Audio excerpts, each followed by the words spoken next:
Well, tonight, more public condemnation of Ghana's Attorney General following his meeting with an accused person in the residence of a sitting justice of the Supreme Court. With growing calls for a further probe, former director of the Ghana School of Law says Godfred Dame must resign.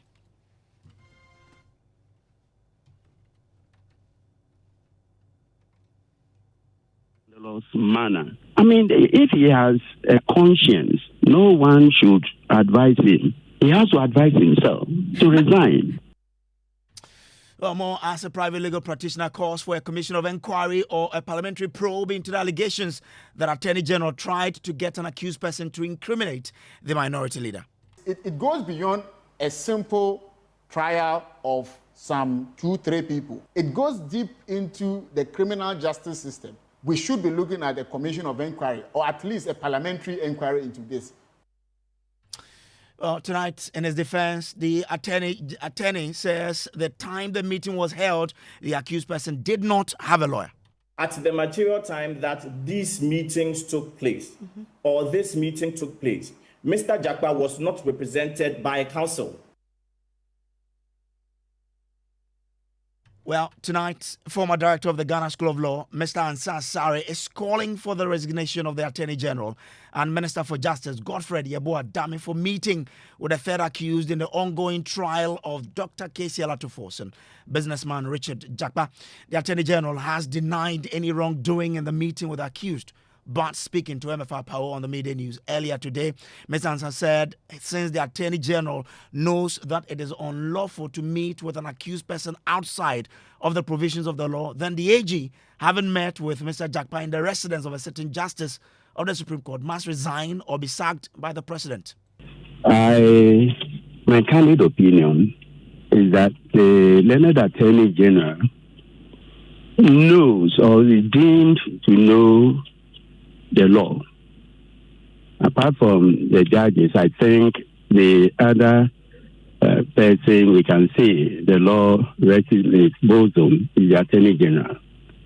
The Attorney General ought to know where, how, and when he has to meet accused persons. And in the residence of a sitting justice of the Supreme Court. This is scandalous. And the Attorney General must resign or the President must fire him. This thing happened in 1975 in the case of the Republic versus Dr. Isaac Ohinijan. A similar plea bargaining was entered into by the then learned Attorney General, who was also the acting dean of the Faculty of Law, the University of Ghana. Mr. Justice Austin Emisa. And Ghanaians will recall that it was that similar plea bargaining that caused Austin Emisa his job as Attorney General. For my respectable Dame to engage himself in this scandalous manner, I mean, if he has a conscience, no one should advise him. He has to advise himself to resign. Whether he can continue cross-examining him or not is neither here nor there. Mind you, under Article 88, Clause 1 of the 1992 Constitution, the Attorney General is the principal legal advisor to the Chief Executive of the state and the government of the Republic of Ghana.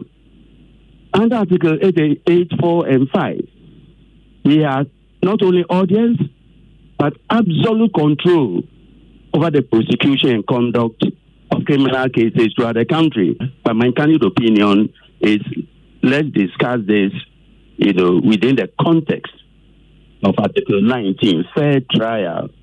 Will Alatoforsen have a fair trial given the circumstances, or will Richard Jakpa have fair trial under the circumstances? Well, Mr. Ansah's comments coming on the back of a call by private legal practitioner and law lecturer, Dr. Justice Srem-Sai, calling for a commission of inquiry or a special parliamentary probe into the allegations. Speaking on the probe Sunday evening, Dr. Srem-Sai argued that given the weighty nature of the allegation and how it affects the country's criminal justice system, a special probe is required to bring a closure to the controversy. This has never happened in our jurisdiction. I'm not aware that these things have happened before. How we handle this is going to define how we respect criminal justice throughout generations to come. When things like this happen, let's go back to history. When strange things happen in a country and things they've never happened before, what we often do is to set up a commission of inquiry. So if you look at all the commissions of inquiry from May 9 disaster, from all the commissions of inquiry, it is when things like this happen, which have never happened before, and we want an honest and open conversations about them, and we want a permanent solution to some of these things, we set up a commission of inquiry to have an open conversation. And that's what you are leaning towards. Yeah, that is what I think should happen under this, because it goes beyond a simple trial of some 2-3 people. It goes deep into the criminal justice system. We should be looking at a commission of inquiry, or at least a parliamentary inquiry into this. Meanwhile, the Attorney General's Department says the AG did nothing wrong when he met Richard Jakpa without his lawyers. Spokesperson for the department, Isaac Wilberforce-Mensah, told MFR that Richard Jakpa did not have a lawyer at the time AG met with him to discuss his plea bargain request. At the material time that these meetings took place, or this meeting took place, Mr. Jakpa was not represented by counsel. Now, if you look at Act 1079, a person, an attorney general or prosecution can do these plea negotiations either with the attorney general either with the accused person or his counsel. Now, this particular accused person, in the course of this trial, has changed lawyers about 4 times. This particular accused person started with, I think the lawyer on record initially was Randolph Tumisi, and then moved on to, I think, one Eko Kosa also. But I'm not sure there was any point in time that he did not have representation. You would realize that even when he was asked to open his defense, he did not have a lawyer. So there were several instances where he did not have a lawyer. Okay. There were several instances when he did not come to court, there was not even a lawyer in court representing him. So at the time the incident happened, he did not have a lawyer. As the negotiations continued, the accused person had fired the lawyer at the time. Well, many have asked the question, why did the AG not defend himself when the matter was brought up in court for the first time? Well, Isaac Wilberforce-Mensah says the AG will raise the matter again in court when he cross-examines Richard Jakpa if he deems it is important. It's not as if it's the Attorney General who was cross-examining the third accused person, Richard Jakpa. The Attorney General will have the chance to cross-examine Richard Jakpa. So it is not even tidy for there to be a back and forth in open court, especially when the matters stated by the same third accused person are not even matters in contention in respect of the offense to which he has been charged. So I don't know if you're expecting the learned Attorney General with all his experience to also respond in an angry manner or to be calm and then respond at the appropriate time. He will have the chance to cross-examine Richard Jakpa, and if he finds it important, remember, the people or the 2 persons on trial are being charged especially for causing or willfully causing financial loss to the state. A meeting that happened several years later has absolutely no bearing on an offense that prosecution has established and was supposed to establish that the offense was committed several years past.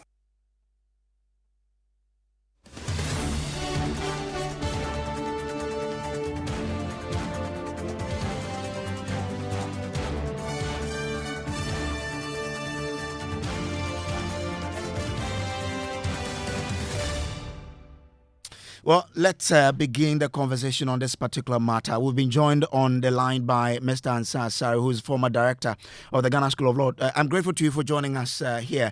Now, earlier you were making reference to a case in time where an attorney general lost his job because of the same, plea bargaining thing. How same is it to what is happening currently? I mean, you made reference to a case that happened. Exactly. Can you educate us on what exactly happened so that we could probably have the correlation between what happened then and what is happening now? Okay, thank you. This incident happened in, I believe, 1975 or thereabouts. Dr. Onyejan had been accused of participating in the murder of one of his security officers. And in the course of the trial, it became necessary for a plea bargain. Now, we need to understand what plea bargaining means. Plea bargaining is simply an informal procedure, usually conducted in the chambers of the Attorney General or the chambers of the trial judge, whereby the accused person could agree to plead guilty as an exchange for the prosecution to drop the case against him. That is what is meant by plea bargaining. In the case of Ohinijan, it was alleged that while the case was going on, he had made overtures to Jekedako, then the nation's top prosecutor, and the judge, that he would rather plead guilty as an exchange for the prosecution to drop the case against him instead of, going through a full-scale trial. Simple and short. But the circumstances surrounding the plea bargaining were such that Otenemisa, who was not only the Attorney General, but was also Dean of the Faculty of Law of the University of Ghana, misconducted himself. That was the allegation.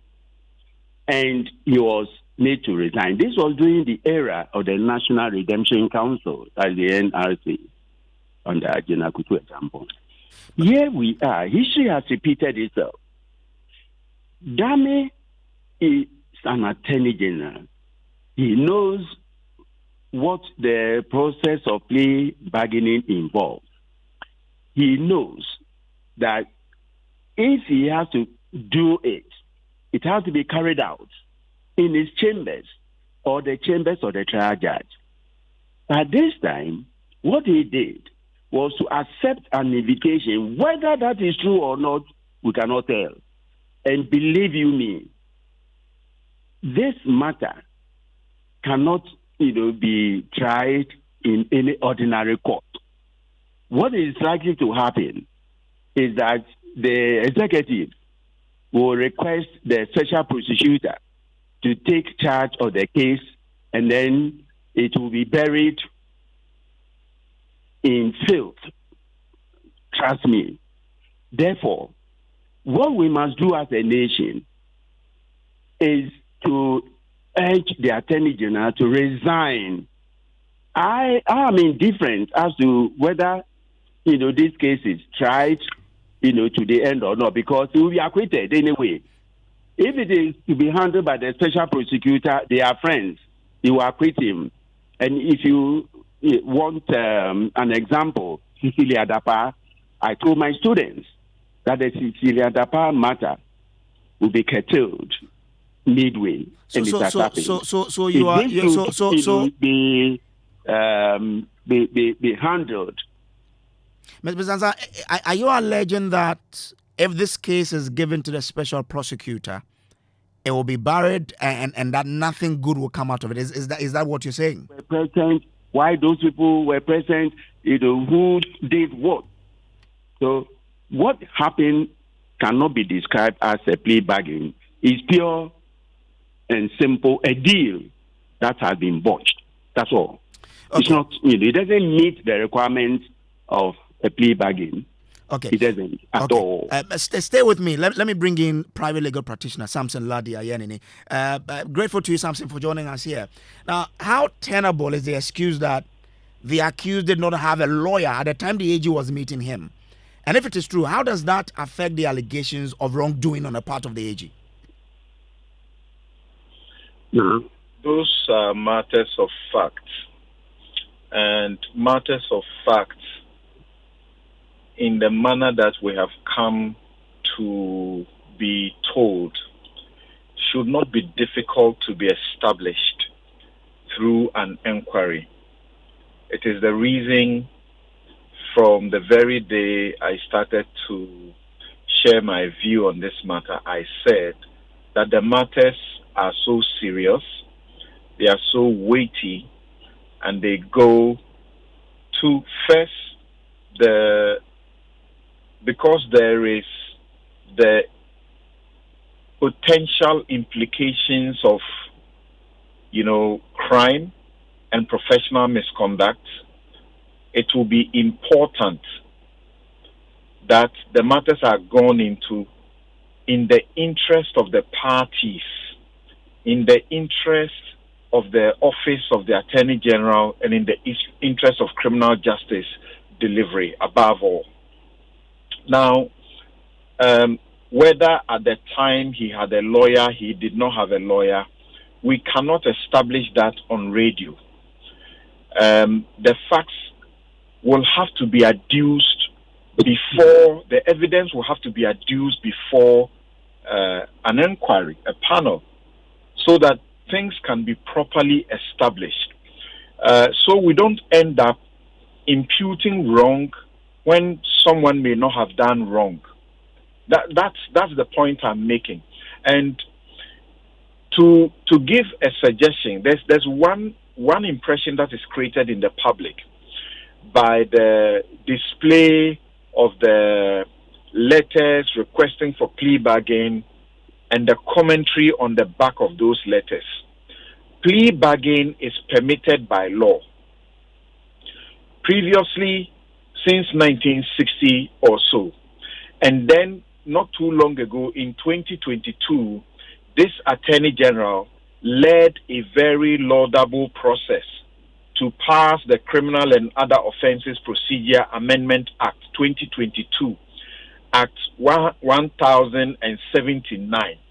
Now, let me read a portion to you. It says that in Section 162A, it's on plea negotiations. It says, a person charged with a criminal offense may at any time before judgment, so the trial can be going on for as long as you haven't gotten to judgment. The person who is accused, the law says, has the right, is entitled to seek to, it says, negotiate with the Attorney General for a plea agreement, except that if you go to subsection 3, it says where the accused person is represented by counsel, that is if they have a lawyer, the plea negotiation shall be between the prosecutor and the counsel for the accused person.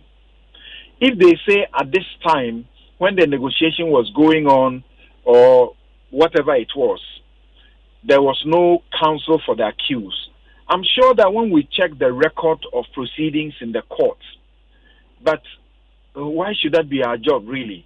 So that if you have a panel properly constituted, they will help with all of this, so that we don't end up saying somebody should be sacked, somebody should resign, when we have not done what we must do to be firm about what the allegations really are. And so, number one, plea bargaining is not something that is criminal or wrong. The law says you plea bargain to achieve about 4 things. Number one, to reduce the offense charged so that you may get a lesser offense. You say you are guilty, and then you could get a lesser offense for a higher offense that you were charged with. You could also get a withdrawal of the charge against you. So you could be the charges will be withdrawn, and then you'll be free. You could also get to reduce the punishment for the offense charge within the law that is prescribing that offense. So plea bargaining is not wrong. Blades, the one thing that is curious to me, though, is that when you follow the narrative so far, the narrative suggests that he entered into a plea bargain, and then there was a rejection from the Attorney General, I am asking myself a question. One accused person, through its company, the Big C, makes a plea proposal, and the proposal is to pay 2 million euros.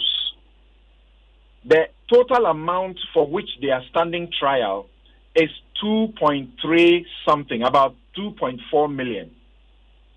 I want to understand why the 2 million was rejected. That doesn't sound too well to me. It doesn't sound too good to me. Why was the 2 million euros? And if you read the narrative, it says that later, because this was rejected, there was an enhancement of the 2 million euros. If one accused person, in a case where there are 3 standing trial, and one offers that amount, and we understand that Atuforsen was requested to indicate whether he also wanted a plea, and he said no or something to that effect, which means we're just one person. The state was in the position to recover over 2 million euros out of 2.4 million euros. I don't know in the circumstances for which that kind of amount will be rejected. So I am interested in that one as well. Okay. But at this stage, I think that we all ought to be cautious in proceeding with so much emphasis and being categorical about things that we can allow due process to unfold. And you seem to disagree with calls for him to resign now? Someone resigning, that one is at their discretion to do. But I've heard him ask for dismissal outright. But the question I ask myself is, the law is that you don't condemn a person unless you have heard them. That's the basic principle of law. So if the person is accused of something, and then we don't offer an opportunity to go into what exactly the situation is, and to establish as a matter of fact. Because remember, whilst the Attorney General stands the risk of criminal prosecution if the claims of attempting to fabricate evidence is concerned are proven, which is a second-degree felony, could get up to 10 years in jail, there is also the aspect of professional misconduct if it is proven. And that could also lead to losing your license permanently from practicing as a lawyer. But the other side of the issue is that the person who is making these allegations that have such dire implications also stands the risk of perjury, the offense of perjury, which is also a second-degree felony, which could lead him into 10 years in jail.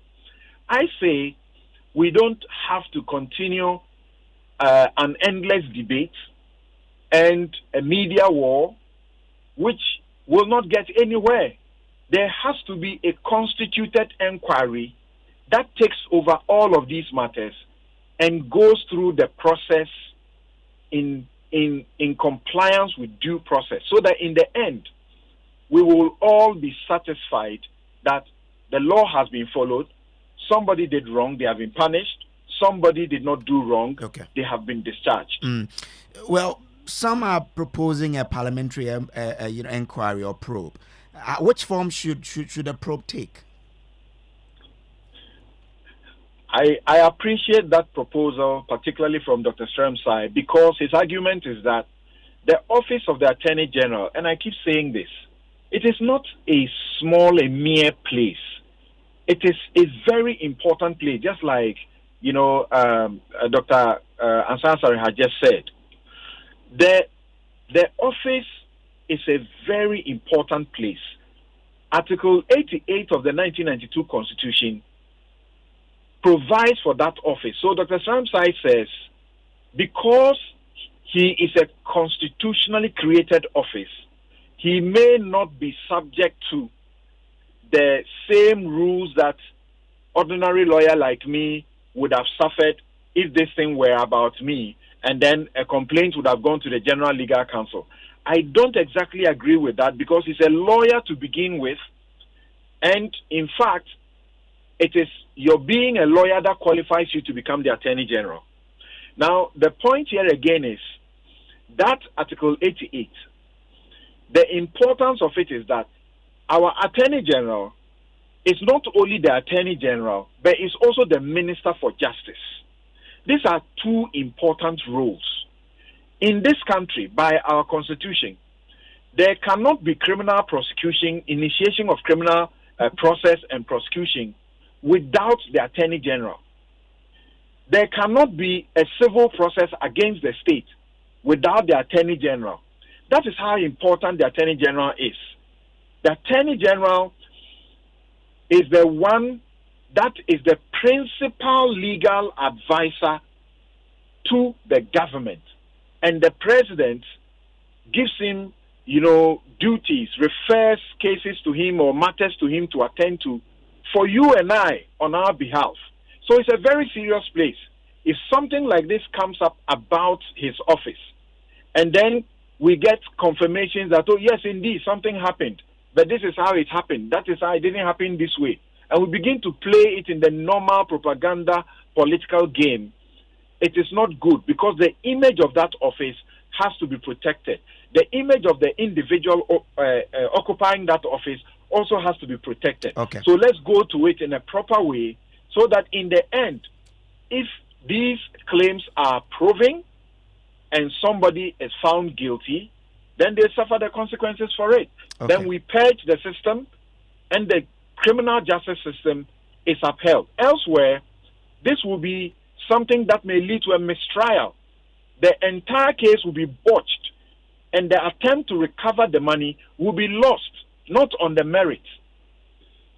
But Dr. Ansari also raises an important point that if he's still the Attorney General, there won't be fair trial for Dr. Attoforsen and all the accused persons, including Mr. Jakpa himself.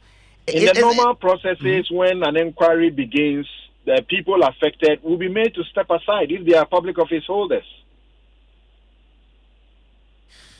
Well, but let me bring in Mr. Ansari here. So you've listened to something like Ladia and in it there.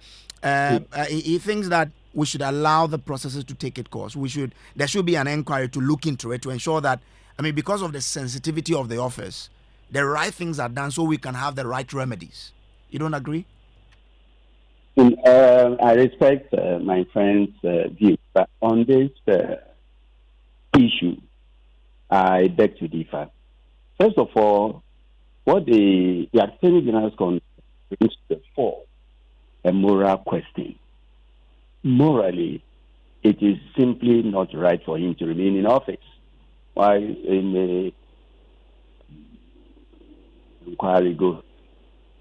Secondly, my friend has conceded that the Attorney General wields enormous powers. I don't believe that in this country there are two sets of laws, one for the Attorney General and one for the ordinary person. There is equality before the law under the Constitution.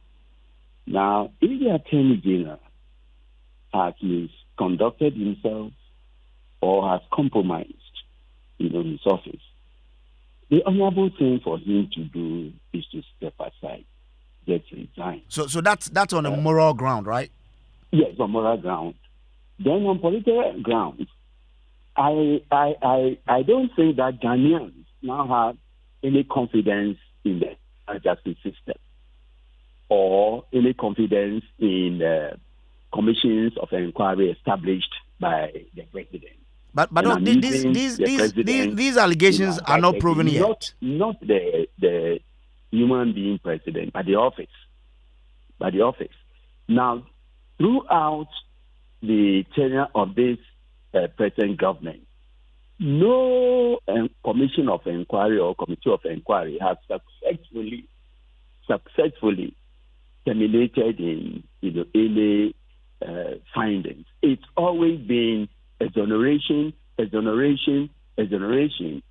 Even in the teeth of the government being engulfed or overwhelmed by scandal. So day in, day out, we repeat the same thing. If there's an inquiry, I predict that the Dame will be exonerated, even though he knows, and something within me tells me that the Dame I know did everything on his own. He must have been under pressure. But whether he was under pressure or he did it himself, my point is a plea bargaining process has parameters. And the parameters are that it can either or it may either be conducted in the chambers of the Attorney General, where all the processes and resources are made available, or in the chambers of the trial judge.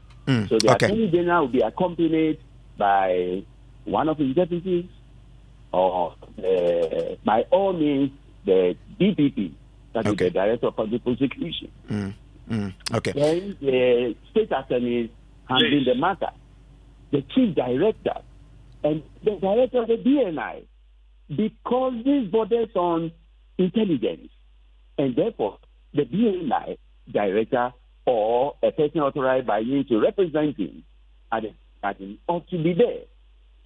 These people were not told, were there. It's not business. One may ask. Directly to the question about absence of a lawyer. Doc, the accused person and mind you, it was not the Attorney General who initiated the process. Doc, I'm grateful to you, but just before we wrap up, let me bring in something, because something wants to make a point. Lawyer Laddie, you want to make a small point here? Yes. The Attorney General and the accused person. On the question about if at the time the person didn't have a lawyer, the thing that we have to pay attention to is that we have heard the spokesperson for the Attorney General say that in the conversation with the accused person, the Attorney General was telling him, if I ask you this question, I want you to be direct and answer it and answer the question that way. If it is found that in that process there was an attempt to coach the witness, that is frowned on by our professional etiquette rules. You are not supposed, the law says, a lawyer shall not coach or encourage a witness to give evidence which that witness believes to be false. So people like the spokesperson must also be careful what they are saying. But you see, the bottom line is that, Blaise, once again, let's converge everything. Let it converge at one point, a professional panel point, so that these things will be looked at. The law says if the Attorney General is doing prosecution and he finds, or the office finds, that there are evidences or information that can mitigate or negate the guilt of the accused, you should make it available to them. So if the claim here is that, there is something that is being planned, it suggests that maybe there is actually not a case. Okay. All right. Which is also bad enough. And okay.